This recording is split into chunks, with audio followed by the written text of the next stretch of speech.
afternoon, everyone. I am Michael Hartl, author of the Ruby on Rails tutorial, and I'm going to be talking about Rails flavored Ruby. I'm going to take a little tour through some aspects of Ruby that are important for Rails development. I just want to get a quick survey. How many people here have actually read some or all of the Rails tutorial? Familiar with it? All right. Well, if you've read chapter 4, then you're going to get a review of some subset of chapter 4. This is I only have 3 slides. This is one of them. You've seen the screencast, you know that my style is more oriented toward the bare metal approach. So this is how we're going to talk about Rails flavored Ruby. We're going to talk about it at the command line. In particular, we're going to talk about the Rails console. So some of you probably know that there's an interactive Ruby program called IRB, which stands for Interactive Ruby. Rails console is basically the same thing, but it loads the full Rails environment. So you have access to Rails-specific extensions to Ruby. So we're going to start off today with sort of jumping right in the middle. We're going to be talking about different kinds of objects in Ruby. In particular, we're going to be talking about some of the data structures that are important when making Rails applications. And one of the things you'll find that if you take introductory to computer science, you spend a lot of time implementing data structures yourself, linked lists or arrays or something like that. But the truth is, in real life, you almost never have to do that. Any sort of mature language is going to have lots of facilities, and Ruby's no exception. There's all kinds of great objects that are predefined. So we're going to start with probably the single most important kind of object in Ruby, which, from the perspective of Rails development, which is a string. What's the string going to be called? Can you get this? It's either going to be foo or bar or some combination thereof. Yeah, that's what it's called. So this is a literal string. The reason this is important in web applications is that that's basically what web applications return. At the end of the day, they return a string of characters to the browser, which is then rendered as a web page. And so a lot of what happens in Rails is manipulating strings. So let's assign this to a variable called s. And now this is a Ruby object, which means that it will respond to methods. So methods are things you call on an object, and the operator there is the dot operator. So we can ask the string object what its length is, for example. It knows that it's 6. It's usually right about that. We can reverse it. For example, I can type the remove. That is the reverse of foo-bar. One thing about this, though, if you look at this, any guesses what S is now? S is actually the same. When we reversed it, what Ruby did is it return the result, but it didn't actually change the string. There is a way to change it. Didn't even know how to actually mutate that string? Yeah, so you put a bang on it at the end, reverse bang.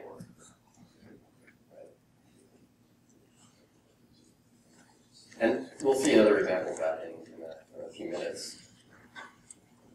Okay, so here's another thing that we can do. Here's a string that's got some white space. Any guesses what I'm going to do to this string? It's just dying to be split. This thing really wants to be split on white space. So this is a nice way to get from a string to an array, which is just an ordered list of elements. So what this did was it just said anywhere there was white space, well, I want to convert that into a word like a separator. And we can ask this actually what it is. This is in fact an array. If we ask the string what it is, string, what's your class? It's a string. Now we can do all kinds of cool things with arrays. So let's do this.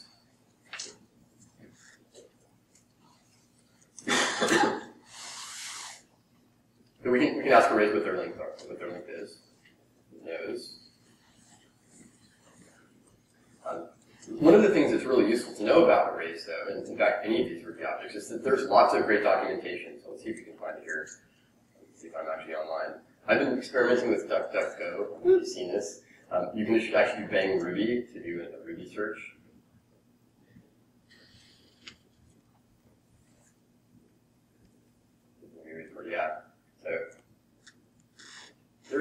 kinds of great documentation about Ruby objects, and you can learn a lot just by going down a list, just to actually pasting these in as an example.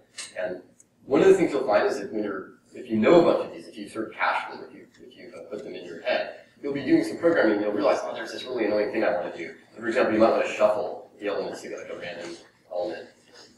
That's actually a pretty hard problem in general to shuffle efficiently and correctly. It's not trivial, but it is trivial. You can just shuffle. There's a shuffle method on the array, and you can pick out the first one. There's actually a more efficient way to do this. There's a pick command. Actually, does Rails do that? Oh, it doesn't. All right. There's an extension. If you go out on the interweb and Google around or DuckDuckGo around, you'll find you can actually add a method called pick. But so you can shuffle an array and you can pick off the first one. You can see I'm actually not mutating it because I'm getting different results. So this is a really useful way, though, of learning about Ruby data structures. Is just to pick one of them and just go down and actually try every one of these things. And you'll find that instead of wasting your time implementing something that's already been done, you can just use a pre-done method. So another example is, well, this is already sorted. No, yeah, right. So sorting is a hard problem in general, but it's easy to defer. In this case, we just ask the array to sort itself. Incidentally, the array is unsorted. How might I force it to be sorted? I actually want to mutate the array in place. It's the same. So this, the bang operator is that when you append bang to a method, typically it's something that actually mutates the object. Question.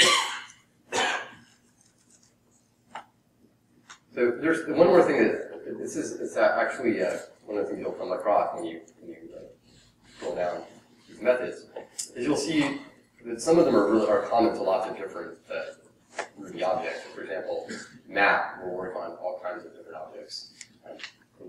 Such objects are called enumerable. There's a module, it's called something called a module, we know about, that has all that functionality and gets included into the array object. An alias for map is select. But I like map because it's shorter. Let me show you what that does. We're going to call the map method on array. What this takes in, it doesn't take in a normal value. It takes in a block, which I'm going to indicate with curly braces. This is typically used for one-line blocks. So map needs a variable, and so I'm going to say s for string. And let's call the upcase method. So each of these elements is a string. I'm going to upcase it.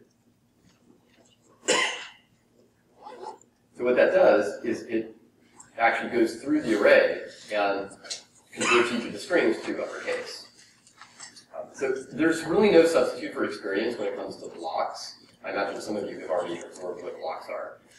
I could give you some fancy computer science terminology about what blocks are, but the chances are pretty good that if you understand that terminology, you already know what they are. So it's kind of circular. Incidentally, you might guess, well, let's look at A, because it wasn't changed, but you can continue the theme. Taking it correctly. If you do a.mapBang, that actually mutates it.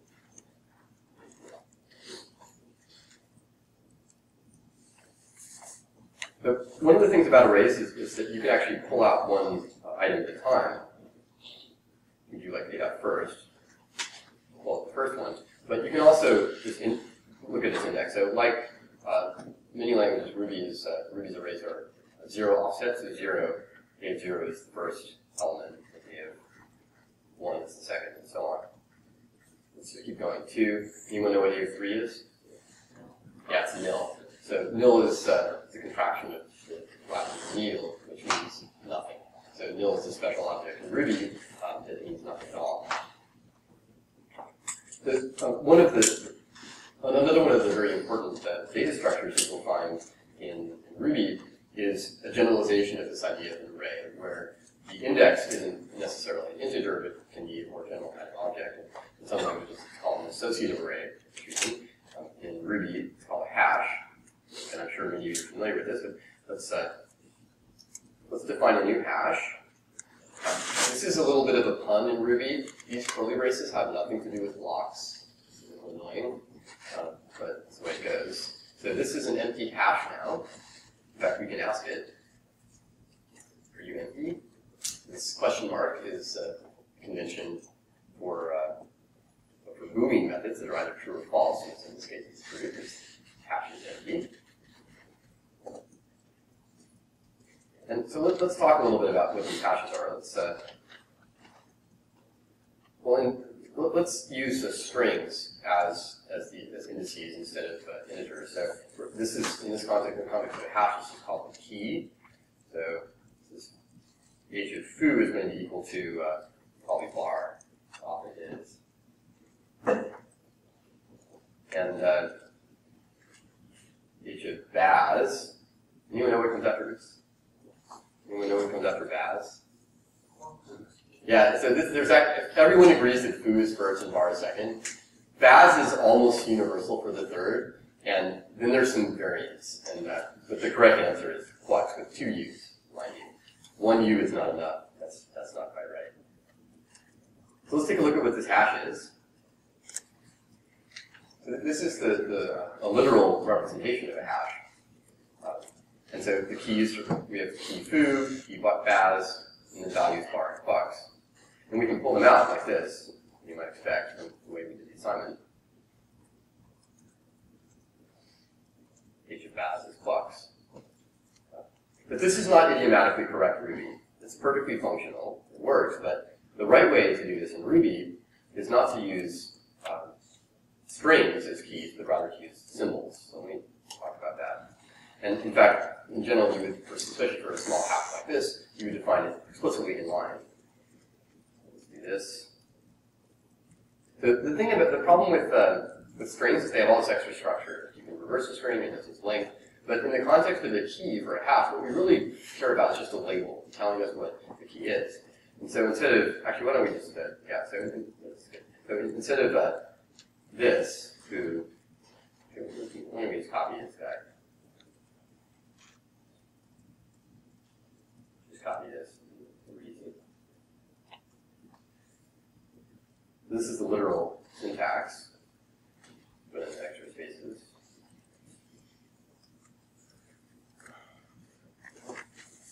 So instead of a string, you would use a symbol, and the way you're going to get out in Ruby is with a colon in front of the word.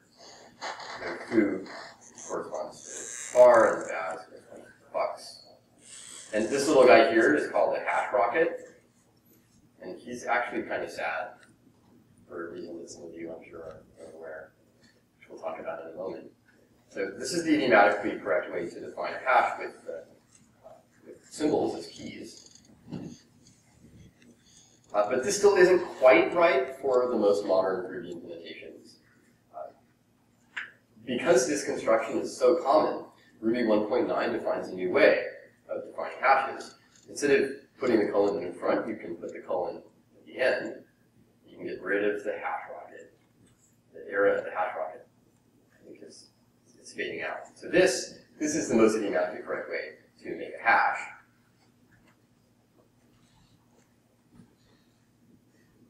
And you can see that you really do have to know both ways of writing hashes because the output here in the console is still the old syntax.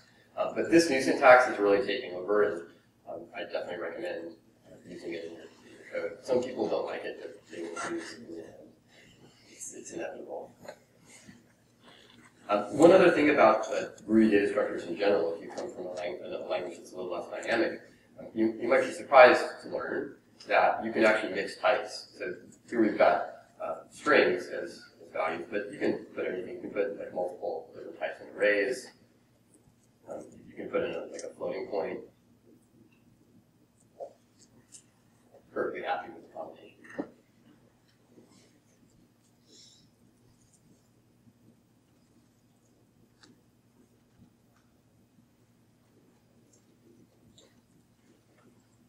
Okay, so let's ask what the hash is.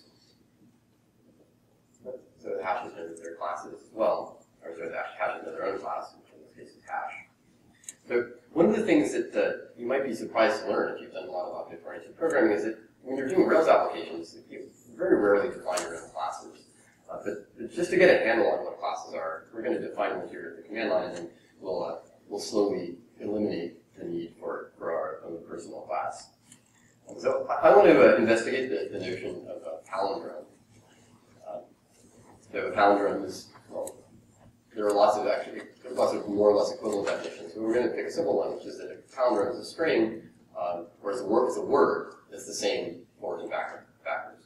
And so I want to define a class, a word, and I'm going to define a method. So this is the first time we're actually defining our own method, and we use the def keyword, and I'm going to call it palindrome, and it's going to take an argument, which is a string. Now there's something not quite idiomatically correct about this method name. Anyone see it? But how can I make this a little bit cleaner? Because the idea is this is going to tell us if the word is a palindrome or not. Yeah, so this is a Boolean method. It's going to be true or false. So we want to put a question mark at the end. Again, it'll work either way, but this is a way to communicate to a human reader that what our intent is. And I'm going to define the palindrome. Well, we saw that you can reverse strings, so a palindrome is a string that's equal to its own reverse.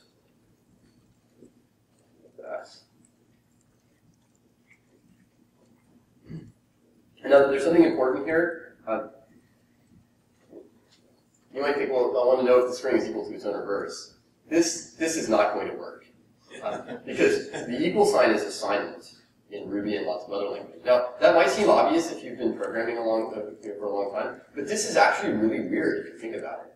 Because the equal sign in almost every other context is a commutative symbol. So A equals B, B equals A. But it's certainly not true that if x equals 3, 3 equals x. Open up this is IRB here, right? X equals 3, right? Ugh. Right, so it's actually really odd that languages standardize on this. I suspect it probably goes back to ALGOL, but I'm not sure. It's very odd, though. And because of this strange choice of using the equal sign for assignment, we have to use a double equals for comparison. And this is it. We're done with it. This is the end of the method now. In a lot of languages, you have to have an explicit return here, and that will work in Ruby. You can just return this. But in Ruby, methods return their last evaluated expression. So what this method does, it just evaluates its expression. Is the string equal to its reverse? And if it's true, it just returns true. If it's false, it returns false. So let's take this word out for a spin. It's set equal to W is equal to word. Now, so far we've been creating new objects using explicit notation, like strings with double quotes. We've used the curly braces for hashes. But in this case, we don't have a way to do that. We actually have to explicitly call a constructor. We need to tell Ruby we need a new word. And so now we can call on this word, palindrome method.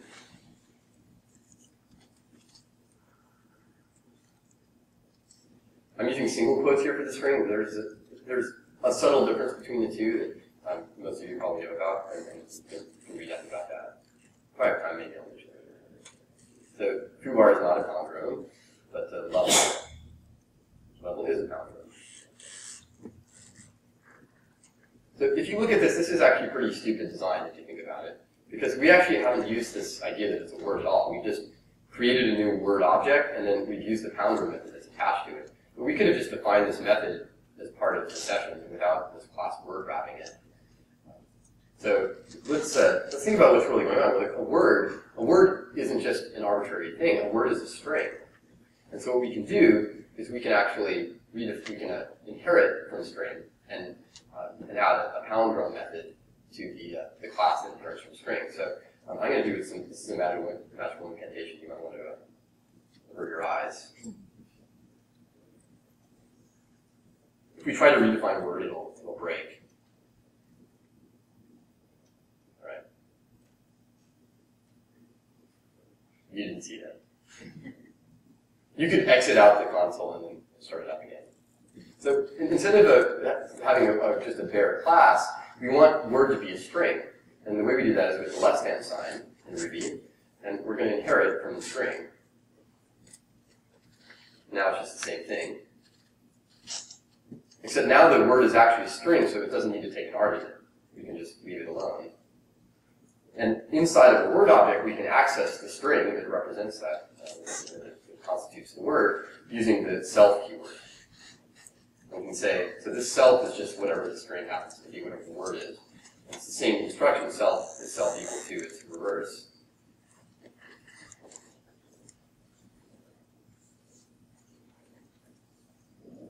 Now we can say, word it's a new word. Actually, we're going to define two of these guys. So W1 is foobar, W2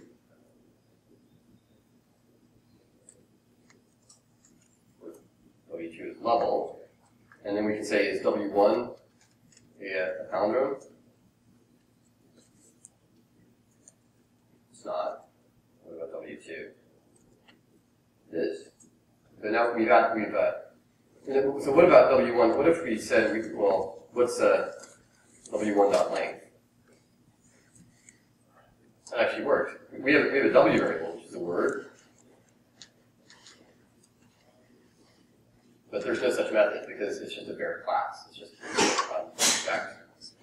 We can see that it's a word, but it doesn't have any extra structure.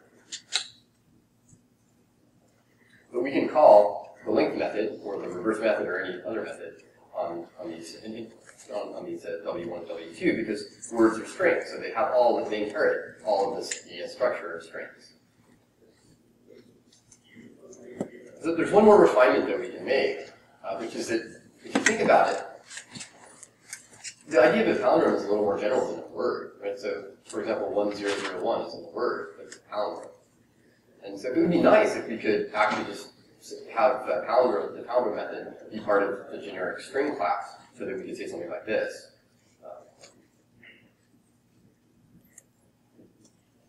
Can't do it right now because strings don't have the notion of a palindrome. But Ruby lets you open up the existing classes and modify them. So we can open up string just by doing class string, and defining a palindrome method right in it.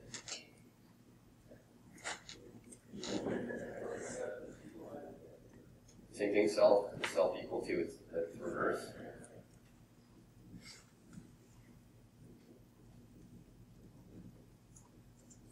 So we just opened up the class, added the palindrome method, and now we can actually call palindrome method on a bare string. And we discovered the rather amazing fact that the word deified is a palindrome. Okay.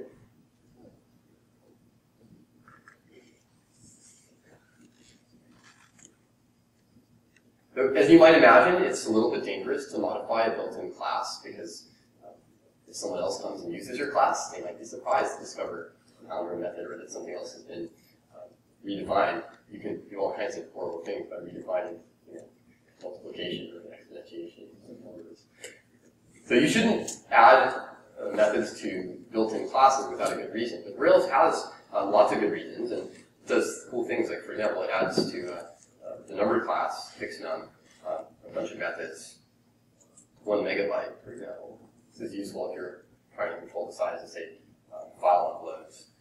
You can also say 10 days ago. So these are not part of Ruby. These are added by Rails. And the reason we can access them here is because we use the Rails console, which loads the full Rails environment. So we've seen here that these classes are a powerful way of organizing expressing different data structures, and we can develop software by adding and inheriting from classes. And a lot of what Rails does involves the magic of inheritance and the magic of opening up classes and putting in methods.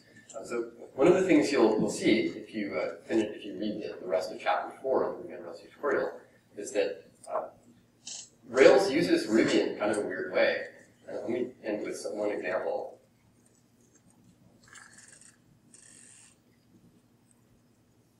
So in the Rails tutorial, there's a class called the static pages controller. And I'm going to create a new one here. Let's take a quick look at it. Do this.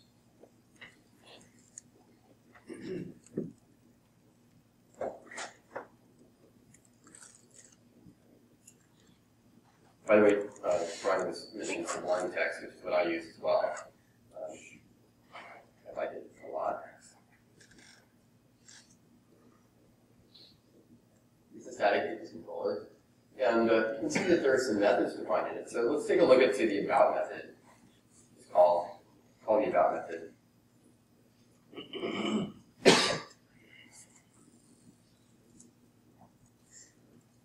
Any guesses? What is it going to be?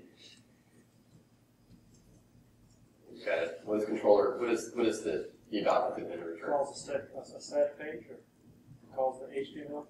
Yeah. So the guess is that it creates a static page like the about page, and that's a really good guess. This is why I'm mentioning this, because that's not the right answer. The answer is it returns nil, because in this context it's just it's acting like a Ruby class with an empty method.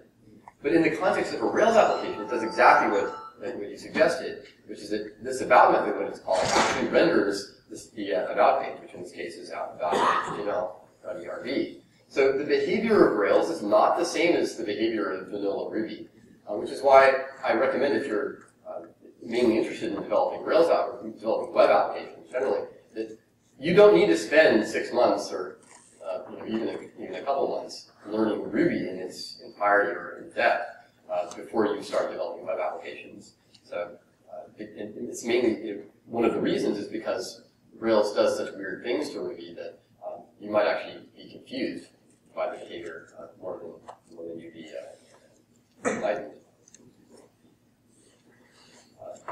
So if you're interested in pursuing this subject more, there's lots of stuff online, including the Ruby on Rails tutorial book, railstutorial.org/book. And the book is available for free in its entirety online. But if you're interested in some of you may know that the second edition PDF just shipped on Friday. It was not an accident. I wanted to get something out before everybody else went. I've also started on the screencast for the second edition.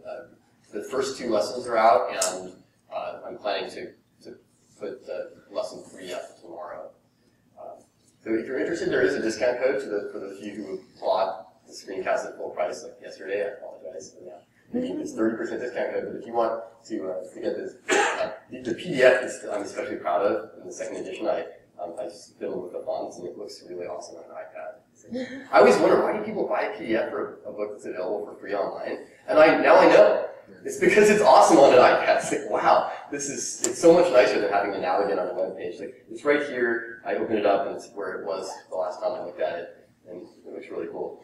But you don't have to. Some people come up to me and they say, oh, I really like your book, but I have to admit, like, I just use the free online version. Dude, that's what it's for. You can go apologize. But if you want the PDF and/or the screencast, use this discount code through the end of the conference only for 30% off.